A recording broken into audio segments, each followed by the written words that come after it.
We just test drove the Tesla Semi in Germany, got an exclusive tour of the vehicle's inner workings, and spoke directly with the man in charge of it all. We've got the inside scoop for you today on how the Tesla Semi will take over the world, so let's get right into it. IAA Transport is Europe's most important commercial vehicle trade fair, important enough for Tesla to pack up 2 semi-cabs from America and ship them over to exhibit at the show.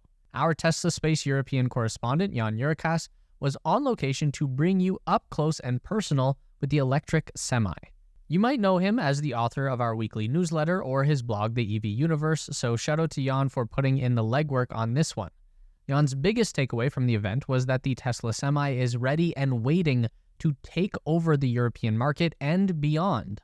2 of the Semi team members confirmed to Jan that the trucks we saw at the show are already slightly adapted to Europe, and they could come to market as is with these 2 vehicles today. You might have noticed the trucks in Europe are boxy compared to the trucks in the USA. This actually stems from the regulation for length in the European market, and thus the truck makers need to basically stack the people on top of the engine.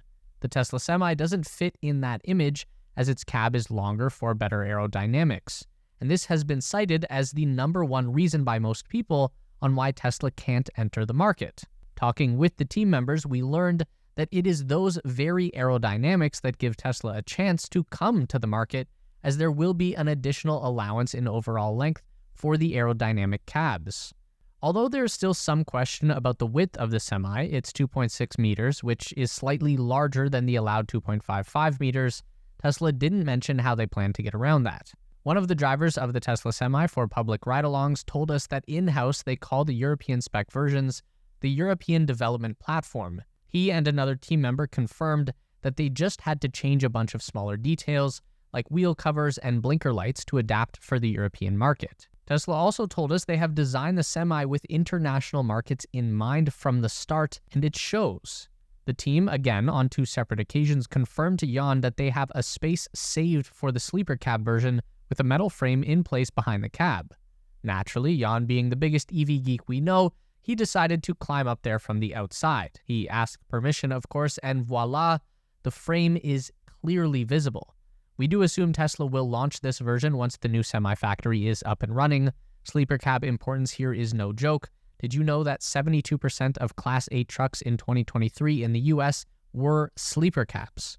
Jan arrived as early as possible to be among the first of what he calls regular people to ever drive the Semi, and it worked. There was a clear line that formed only on the Tesla Semi booth to registering for the test drives, something that kept growing and growing throughout the event.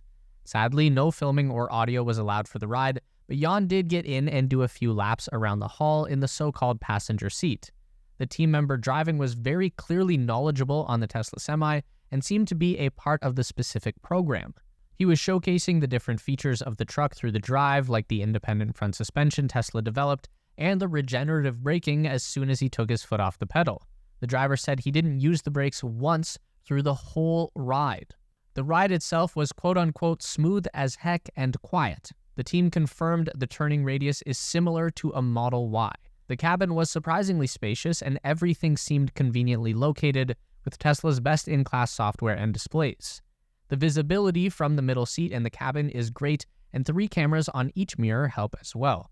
Now, of course, Jan isn't a truck driver, but the central seating did not really make it as difficult to reach the windows as you might expect, which open from the bottom and do not roll down, by the way, so you could reach potential keypads and toll booths. Jan also took the opportunity to tell Dan Priestley, Tesla's lead Semi engineer, that Tesla should really consider doing these test ride events in the US. We hope this message gets across, and Dan did say that it is just so hard to create a space for using trucks like this. All the trucks they produce are in operation, and they don't have so-called show trucks like other manufacturers. Instead, they try and maximize utilization of each unit. Jan says Europeans probably got lucky here thanks to the 2 semis that were specifically modified to come and stay in Europe. The truck on the showroom floor gave us an opportunity for some other intricate details too, like a view at the storage compartments on each side of the Semi, which are surprisingly spacious and can be opened both from the touchscreen and from a button on the respective door. There's also a little red loop on the door that acts as a handle opening the door in case of an emergency. The other button on the door opens the hood, but one of the team members did confirm there is no frunk in there. They didn't open the hood because last time there was a bit too much snooping around from the competition. Speaking of which, the IAA Transportation Show, where Tesla Semi was presented, is a trade show full of Tesla Semi's competitors, from MAN and Volvo trucks to Daimler and new Chinese entries. There were quite a lot of them trying to learn every single detail they could, with some even bringing tape measurers exploring the chassis and drivetrain, or like this group, exploring details around the wheels and tires. On the showroom, Tesla also showcased its unique acceleration drive units and their megawatt charger, which got a lot of attention as well. Jan asked Dan Priestley whether the Tesla Semi will incorporate both MCS or megawatt charging standard and CCS2, which is currently standard in Europe, to which both Dan replied, "We will never do CCS." That's quite a bold statement, but they seemed sure and did not hesitate. They also said, of course, that interoperability is key and they will work together with customers to find what best suits their needs. Dan also seemed to give a preliminary answer to a big question of ours, whether Tesla will come to Europe with the 6x4 axle configuration or 4x2, as is common in Europe.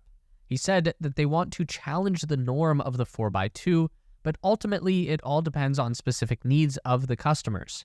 He also confirmed that more Semi customers will be announced this year. On the different variants of the semi-truck, Dan said they have a few of what he called the standard range assets in the US already, which should have around 310 miles or 500 kilometers of range. But the ones brought to Europe were the 500-mile or 800-kilometer versions. So instead of press conferences or the big reveals of trucks common for trade shows, Tesla instead kept their showroom clean with no merch, just the Semi and a few team members, and had Dan Priestley give 2 speeches on the conference stage. The first one was a keynote speech on the opening day that didn't give us too many details, but we did learn some high-level numbers. Dan said in his speech that the pilot Tesla Semi fleet has driven over 7.5 million kilometers to date, which is about 4.66 million miles. For context, that's up from 3.5 million they reported back in May. Tesla also has an all-electric Tesla Semi-truck in their fleet that has operated for less than 18 months, and it already has driven over 250,000 miles in that time frame. The 2 Tesla Semi standard range versions achieved their 500-kilometer range with a gross vehicle weight of the truck at less than 9,000 kilograms. The long-range Tesla Semi achieved the 800-kilometer range with a gross vehicle weight of the truck at less than 10,500 kilograms. Dan confirmed in his speech that the Tesla Semi will be street legal in Europe and be compatible with European trailers. There's even a Semi that has driven more than 400,000 real-world kilometers in less than 18 months, all at the maximum gross weight limit. Elon quote posted a clip from the Dan Priestley keynote speech that Jan filmed and said, "Not bad for something some people said was impossible."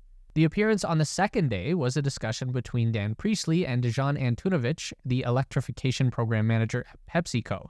Their topic was all about Pepsi's experience with the Tesla Semis. PepsiCo is already using the electric trucks, providing lower cost solutions over time, and Dan says total cost of ownership is the baseline of every decision that the Tesla Semi team makes, a bit different from their passenger vehicles. They go over the tiniest details to drive the cost out of the product, including using the same components like screens and powertrain pieces from other Tesla products, using scale to bring down cost. Efficiency is the biggest lever in driving down the total cost of ownership, winning on both energy needed and being able to remove battery capacity from the vehicle, greatly reducing upfront cost.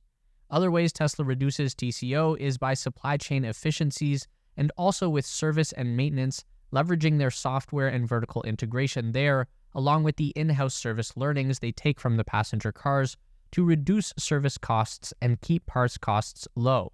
"We try to make it fun," says Dan, as Tesla wants the drivers to actually want to drive it, so it works for retention. It's also the recruiting costs that the company can possibly lower. Dejan added, "To my surprise, it has been a lot smoother and easier for the drivers and has been really well received." PepsiCo's highest mileage trucks are actually in the beverage business, meaning on the heavier and longer routes.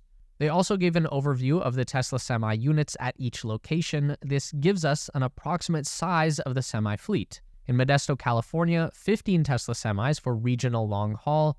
In Sacramento, California, 21 semis for beverages. 18 of them are local with shorter mileage, and 3 are long haul.